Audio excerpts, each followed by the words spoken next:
আমার স্বামী আমার সাথে ঠিকমতো কাজ করতে পারে না, তাই দেবর আমার সাথে ৩ ঘন্টা যেভাবে কাজ করল। গল্পটি সম্পূর্ণ শুনলে আপনাদের মেশিন দিয়ে টপ টপ করে পানি চলে আসবে। আপনারা হাতের কাজ করতে বাধ্য হবেন, তাই হাতের কাজ করার আগে অবশ্যই হাতের কাছে টিস্যু রাখবেন বন্ধুরা।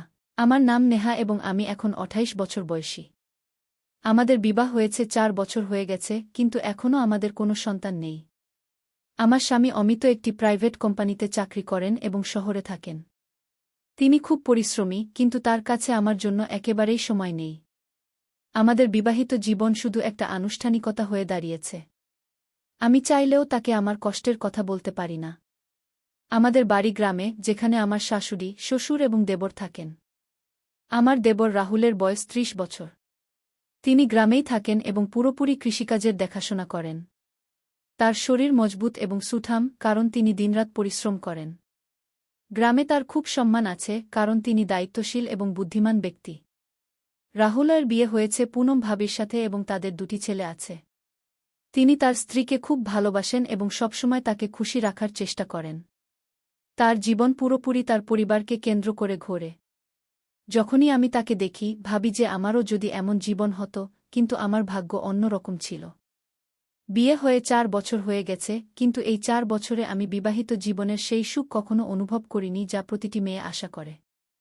আমার স্বামী অমিত তার কাজে এতটাই ব্যস্ত থাকে যে তার কাছে আমার জন্য সময় নেই। কখনো তাকে অন্য শহরে যেতে হয়, আবার কখনো তিনি পুরো মাসের জন্য বাইরে থাকেন। আমি শুধু দিন গুনি, কখন তিনি ফিরবেন, কখন আমি তার ভালোবাসা পাব, কিন্তু প্রতিবারই শুধুই হতাশায় হাতে আসে। বিয়ের আগে আমি সবসময় ভেবেছিলাম যে আমার স্বামী আমাকে দুনিয়ার সব সুখ দেবেন, আমাকে কোলে নিয়ে ভালোবাসবেন, আমার সাথে বসে কথা বলবেন, কিন্তু বাস্তবতা ছিল একেবারেই উল্টো। রাতে যখন আমি বিছানায় একা থাকি, তখন নিঃসঙ্গতা আমাকে কাটতে দৌড়ায়। মন চায় কেউ থাকুক যে আমার মাথায় ভালোবাসা ভরা হাত রাখবে, যে আমার চোখের দিকে তাকিয়ে আমার কষ্ট বুঝবে, কিন্তু এমন কেউ ছিল না। অন্যদিকে যখন আমি দেবরকে দেখি, তখন আমার মনে অদ্ভুত অনুভূতি জন্ম নেয়। তিনি একজন আদর্শ স্বামী, তার স্ত্রীর সব রকম যত্ন নেন। ভাবির ছোটবড় সব প্রয়োজনের খেয়াল রাখেন।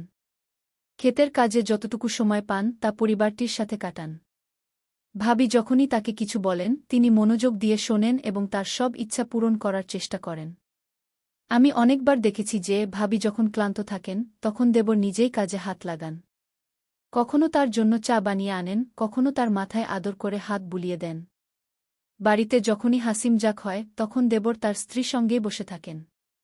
ভাবির চোখে সেই সন্তোষ স্পষ্ট ঝলকে, যা একজন স্ত্রী তার স্বামীর ভালোবাসা থেকে পায়, এবং এই জিনিসটাই আমাকে ভিতরে ভিতরে জ্বালাতে শুরু করেছিল। আমি নিজেকে বোঝাতে চেষ্টা করতাম যে এমন ভাবনা ভুল, কিন্তু মনকে নিয়ন্ত্রণ করা এত সহজ ছিল না। যখন আমি দেবর এবং পুনম ভাবিকে হাসতে, কথা বলতে, একে অপরের সাথে খুশি দেখতাম, তখন আমার মনে এক অদ্ভুত জ্বালা উঠত। মনে প্রশ্ন আসত, কেন অমিত আমার সাথে এমন আচরণ করেন না? অনেকবার এই ভেবে চোখে জলও আসত যে যদি আমার বিয়ে দেবরের সাথে হতো। যখন আমি পুনম ভাবিকে তার সাথে দেখতাম, তখন মনে এই প্রশ্ন উঠত যে আমি যদি তার জায়গা হতাম, তাহলে কি আমিও এত ভালোবাসা পেতাম? দেবর কি আমাকেও ততটাই খুশি রাখতেন যতটা তিনি তার স্ত্রীকে রাখেন? এটা ভুল ছিল, কিন্তু এটা আমার মনে বারবার আসত। রাতের নীরবতা আমার নিঃসঙ্গতাকে আরও গভীর করে তুলত। যখন পুরো বাড়ি ঘুমিয়ে পড়ত, তখন আমি পাশ ফিরতে থাকতাম। কখনো চোখ বন্ধ করলে দেবরের হাসি মনে পড়ত, কখনো ঘুমাতে চেষ্টা করলে তার শক্তিশালী হাতে খেতে কাজ করার দৃশ্য চোখের সামনে ভেসে উঠত। যখন অমিত বাড়ি আসতেন, তখনও তিনি শুধু ফোনে ব্যস্ত থাকতেন। আমি অনেকবার চাইতাম যে তিনি আমার দিকে তাকান, আমার পাশে বসেন, আমার সাথে ভালোবাসা ভরা কথা বলেন, কিন্তু এমন কিছুই হতো না। বিবাহিত হয়েও আমি কোনো অবিবাহিত মেয়ের মতো ভালোবাসার জন্য তাড় পাচ্ছিলাম। আমার মনে বারবার এই প্রশ্ন উঠত যে যদি আমার স্বামী আমাকে ভালোবাসা না দেন, তাহলে কি আমি সারা জীবন এভাবেই একা থাকব? আমার কি জীবন অন্যের সুখ দেখে জ্বলতে জ্বলতেই কাটাতে হবে? আমি তো আগেই একা ছিলাম। তখনই আমার স্বামী বললেন যে তাকে কাজের সূত্রে অন্য শহরে যেতে হবে। প্রতিবারের মতো এবারও তিনি যাওয়ার সময় বলেছিলেন, নেহা, নিজের যত্ন নিও, বেশি চিন্তা করো না, আমি তাড়াতাড়ি ফিরব। কিন্তু আমি জানতাম যে তাড়াতাড়ি মানে কমপক্ষে ১ মাস তো হবেই। তার কথাগুলো এখন আমার কাছে ফাঁপা মনে হতে শুরু করেছিল।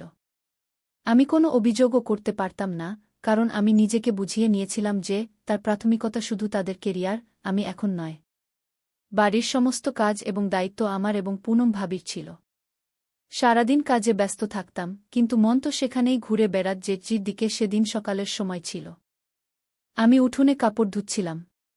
সূর্যের হালকা রশ্মি সাদা চাদরের উপর পড়ছিল এবং ঠান্ডা বাতাস বইছিল।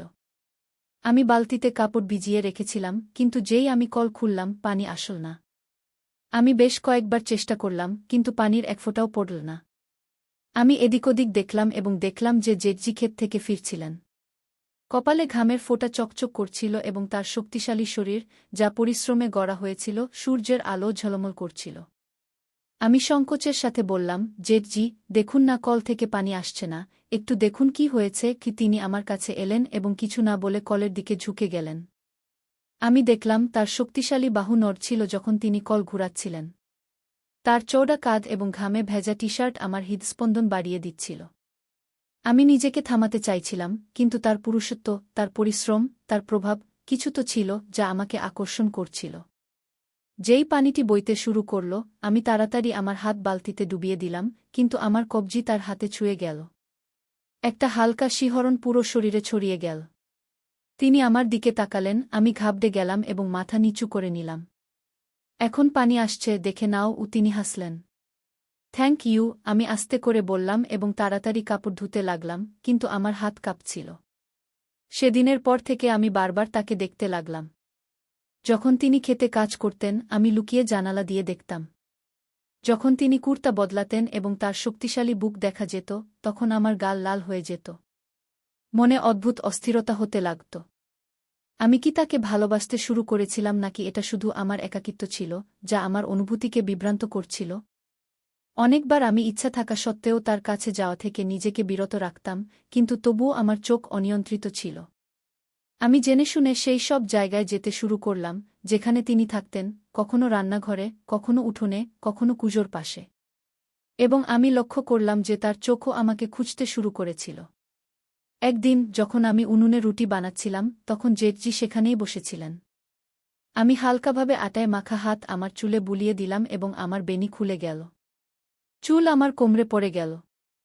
আমি দেখলাম তার চোখ আমার উপর স্থির হয়ে গেছে। আমার হৃদয় জোরে ধড়ফড় করতে লাগল। আমি জেনে শুনে আমার ওড়না ঢিলা করে দিলাম, যাতে আমার কাঁধ হালকাভাবে দেখা যায়। আমি ভাবলাম দেখি তার চোখে কোনো পরিবর্তন আসে কিনা এবং তার চোখে একটা গভীর চমক ছিল। তিনি তার চোখ সরানোর চেষ্টা করলেন, কিন্তু পারলেন না। সেই সন্ধ্যায় বৃষ্টি হচ্ছিল। আমি ছাদ থেকে কাপড় নামাতে গেলাম। তখনই বিদ্যুৎ চমকাল এবং আমি ভয়ে পিছনে সরে গেলাম। পিছলে পিছলে আমি পড়তেই যাচ্ছিলাম যে একটি শক্তিশালী হাত আমাকে ধরে সামলে তার ভারী কণ্ঠস্বর আমার কানে পড়ল। আমি উপরে তাকালাম, জেঠজি আমার খুব কাছে দাঁড়িয়েছিলেন। তার হাত এখনও আমার কোমরে ছিল। তার শরীরের উষ্ণতা অনুভব করা যাচ্ছিল। তার চওড়া বুক থেকে আসা হালকা ঘামের গন্ধ অদ্ভুতভাবে ভাল লাগছিল। আমি কিছু বললাম না। তিনিও তার পাক শিথিল করে দিলেন, কিন্তু আমাদের চোখ একে অপরের থেকে সরছিল না। সেই মুহূর্তে আমি বুঝতে পারলাম যে এটা শুধু আকর্ষণ ছিল না, আমার হৃদয় কবেই তার সীমা ছাড়িয়ে গিয়েছিল। সেদিনের পর থেকে কিছু বদলে গিয়েছিল, বা হয়তো আমিই বদলে গিয়েছিলাম। আগে যেখানে আমি আমার স্বামীর ভালোবাসার জন্য তর্ষে থাকতাম, এখন আমার চোখ অন্য কাউকে খুঁজতে শুরু করেছিল। আমি চাইলেও তাকে উপেক্ষা করতে পারছিলাম না। তার শক্তিশালী দেহ, তার গভীর চোখ, তার আপনত্ব, সবকিছু আমাকে তার দিকে টানছিল। তিনি আগেও একই রকম ছিলেন, কিন্তু আমি প্রথমবারের মতো তাকে এই দৃষ্টিতে দেখছিলাম।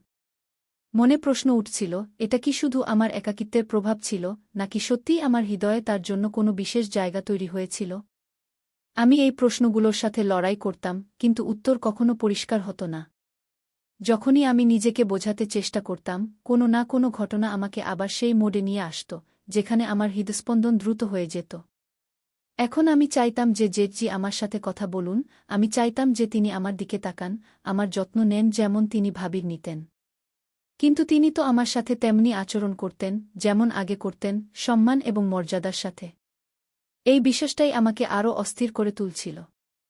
আমি তার কাছে শুধু তার ছোট ভাবি ছিলাম, এর বেশি কিছু নয়। কিন্তু আমি এখন শুধু তার ছোট ভাবি হয়ে থাকতে চাইতাম না। অনেকবার আমি চেয়েছিলাম যে তাকে কিছু বলি, কিন্তু বলতাম কি? আমি তাকে বলতে পারতাম যে আমার মন তার দিকে টানছে। একটি সন্ধ্যায় আমি উঠোনে একা বসেছিলাম। জেঠজি কাছেই চেয়ারে বসে তার ফোনে কিছু দেখছিলেন। পরিবেশ শান্ত ছিল, কিন্তু আমার মনে অস্থিরতা চলছিল। আমি বহুবার চেয়েছিলাম তাকে কিছু বলতে, কিন্তু আমার ঠোঁট কিছু বলার আগেই কাঁপতে শুরু করত। হঠাৎ তিনি আমার দিকে তাকালেন এবং বললেন, "কি হয়েছে, নেহা? তুমি কি কিছু বলতে চাইছ?" তার কণ্ঠে সেই একই আপনত ছিল যা সবসময় থাকত। আমার মনে হলো এখন সময় এসেছে, এখন আমার মনের কথা বলে দেওয়া উচিত। আমি সাহস জোগাড় করলাম। আমি ধীরে বললাম, "জেঠজি, আপনি খুব ভালো।" তিনি একটু চমকে উঠলেন, তারপর হালকা হাসি দিয়ে বললেন, "আরে, এটা তো আমি আগে থেকেই জানতাম, কিন্তু আজ হঠাৎ এই প্রশংসা কেন?" আমি চোখ নামিয়ে নিলাম। আমি তাকে সব কিছু বলতে চেয়েছিলাম, যে আমি তার কাছে আসতে চাই, যে যখন তিনি আমার আশেপাশে থাকেন তখন আমি এক অদ্ভুত শান্তি পাই, যে যখন তিনি মাঠে কাজ করেন তখন আমি তাকে লুকিয়ে লুকিয়ে দেখি, যে যখন তিনি আমার কবজি ছুঁয়েছিলেন তখন থেকে আমার হৃদয় বেকাবু হয়ে গেছে।